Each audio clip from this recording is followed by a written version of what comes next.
Hi, this is Pastor Steve. I just finished recording my Thursday morning Bible study. I hope you'll join me this week as we look at a part of Matthew's Gospel.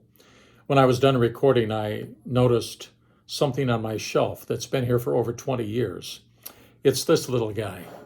I kind of feel like Mr. Rogers now. This was a cookie jar in my grandmother Louise's home. It says on this little monk, "Thou shalt not steal." So you can imagine how hard it was for me to take cookies when she wasn't looking. And if I did, she would be gracious and forgive me and say, "Have another." But she was just a loving woman. I even planted a tree in her front yard as a young boy. You might be able to see just a little bit of a remnant of a tree here. When we planted it, my grandmother said to me, "Well, Steve, I hope it grows." And that's what we named the tree, the Hope Tree. And it did grow.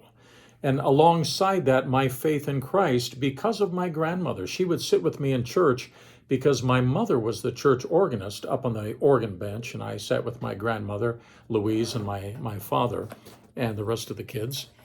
I want you to hear this from 2 Timothy. This is what he says about, Paul says to Timothy, "I am reminded, Timothy, of your sincere faith, a faith that lived first in your grandmother Lois and your mother Eunice, and now I am sure lives in you."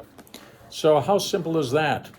My faith lives in me in part because of this little guy right here who was a part of my grandmother, and my grandmother took me to church and helped me understand how precious a relationship with Jesus Christ is.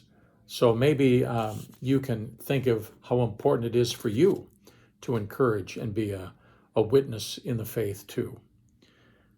Well, let me tell you, there's no cookies, and if they were, they wouldn't be fresh. They'd be in there 20 years. I'll see you on Sunday. Have a great week.